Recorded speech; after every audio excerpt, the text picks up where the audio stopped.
Let's dig into that $2 trillion stimulus bill the president signed with President Trump's top economic advisor, Larry Kudlow. Mr. Kudlow, you heard that plea from a single mom to make sure everyone will be okay.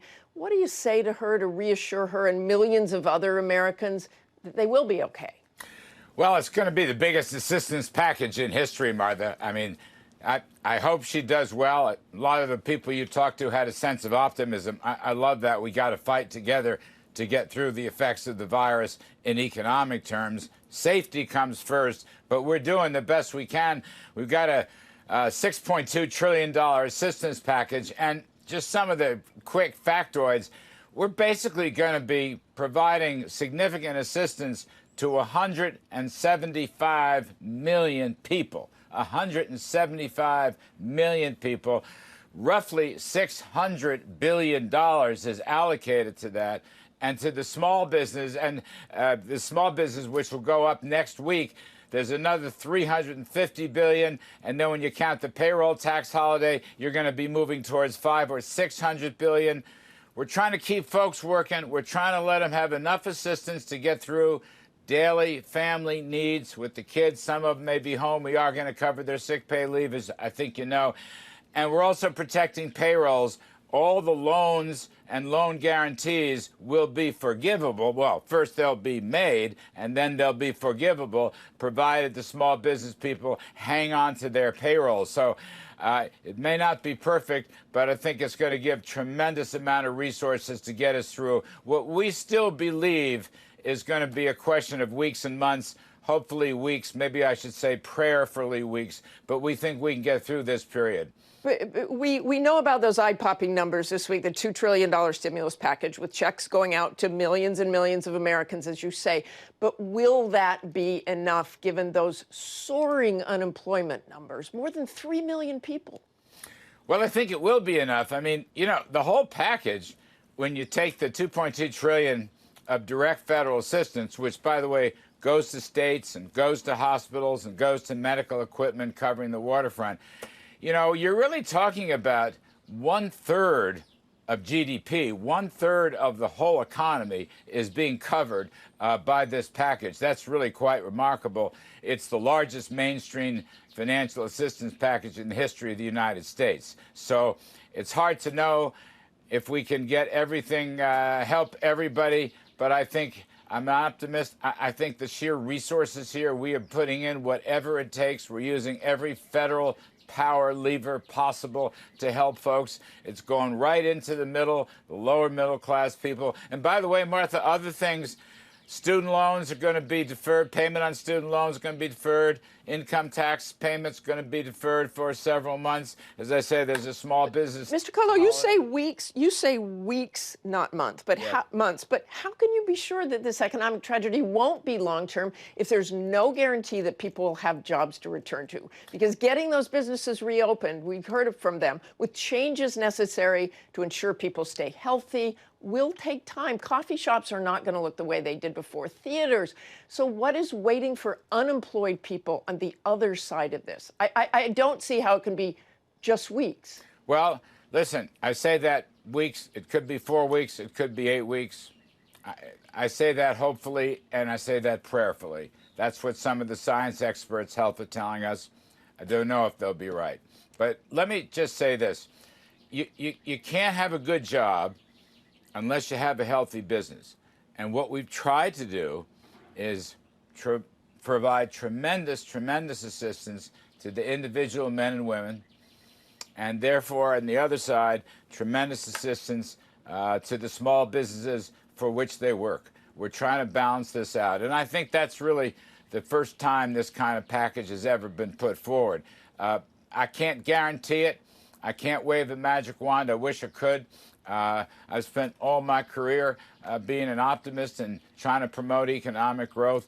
This virus, nobody expected this thing to come down as far and hard and widespread as it did, but it did, and we are Americans. Mr. Kudlow, I want to stop you there just for a second, including you. It was also just a month ago you told CNBC that you thought the virus was contained in the country, even though doctors were warning otherwise. You also downplayed the threat of a long-lasting economic tragedy. You have since said that was based on facts at the time, but Yes. why should people trust you this morning with your prediction? Look, I'm as good as the facts are. And at the time I made that statement, the facts were contained. The president had just put the travel restrictions on China.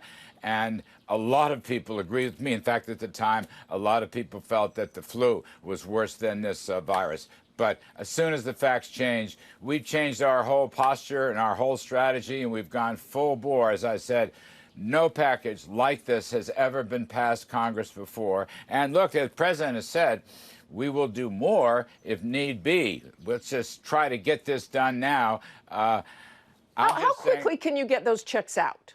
Couple of weeks. The direct Given the infrastructure, that much money, that number of checks? the direct checks will come out probably in 2 weeks, I believe Secretary Mnuchin is saying.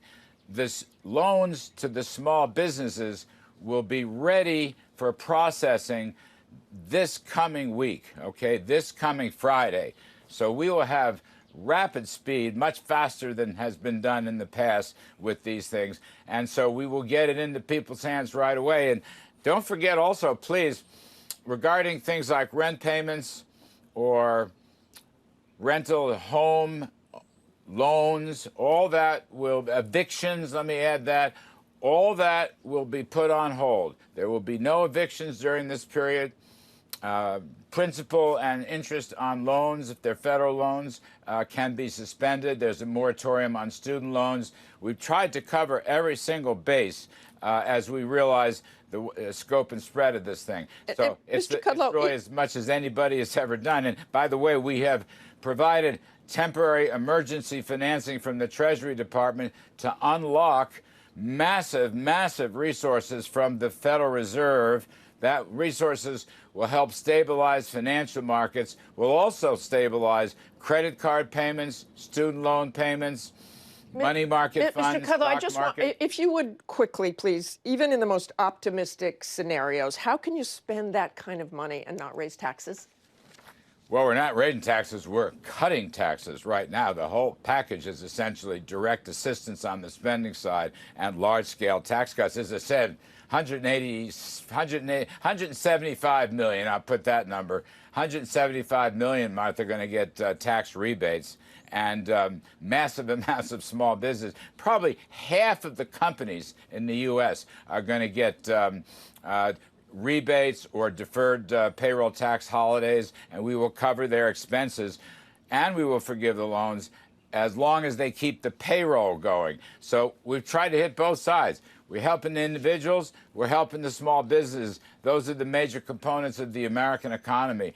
I hope that the machinery works. Secretary Mnuchin's working hard. Our National Economic Council's working hard. I'm going to have to stop you there, Mr. Kudlow. I know that you're all working hard, and we really appreciate you appearing this morning on the program. Thank you. Appreciate it very much. Thanks very much. So let's get some analysis now from ABC Chief Business and Economics Correspondent Rebecca Jarvis.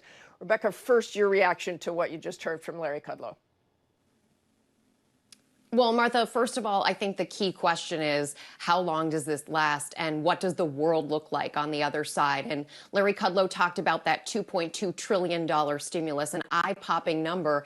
That stimulus is, frankly, to plug a gigantic hole. The $0 coming into most American businesses right now, the $0 in the pockets of more than 3 million Americans who were laid off last week. So when you think about these stimulus programs, plus the $4 trillion backstop from the Federal Reserve, it is to plug a gigantic void in the system. And the question is, as we go through this, the longer we last in this void, what does the world look like on the other side?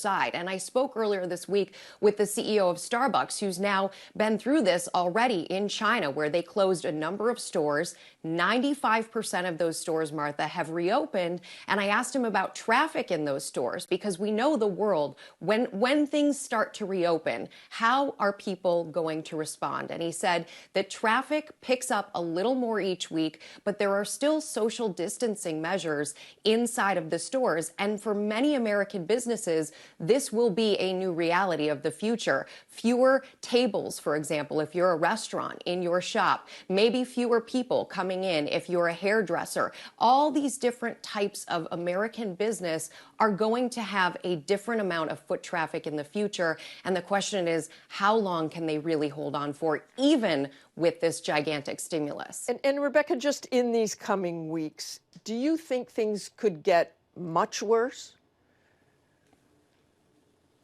Well, if we continue to see the type of layoffs that we saw, that more than 3 million number that we saw last week, and we very likely will continue to see the layoffs continue. We know, for example, that there were technical issues with websites, the unemployment insurance websites crashing. So we know that there will be more layoffs, especially with lockdowns. We know that that unemployment rate, which was 3.5% in February, is very likely to climb much higher in the coming weeks. If it were to climb to the worst case scenarios, we would be looking, Martha, at 20% unemployment. That is what we saw in the Great Depression. In the Great Recession, it was 10%. So we know these numbers are going to continue to climb.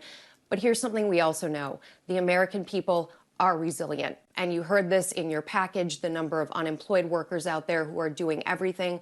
I hear from small businesses every single day. They are doing everything in their power to keep their employees on board. They're running GoFundMes. People in neighborhoods and communities on websites like Nextdoor are showing up for their neighborhoods. So we know that people are going to do everything in their power to help. But that fundamental question is, for how long? How long can this last? Thanks so much, Rebecca. And the American people are indeed inspiring. Thanks for joining us. Hi, everyone. George Stephanopoulos here. Thanks for checking out the ABC News YouTube channel. If you'd like to get more videos, show highlights, and watch live event coverage, click on the right over here to subscribe to our channel. And don't forget to download the ABC News app for breaking news alerts. Thanks for watching.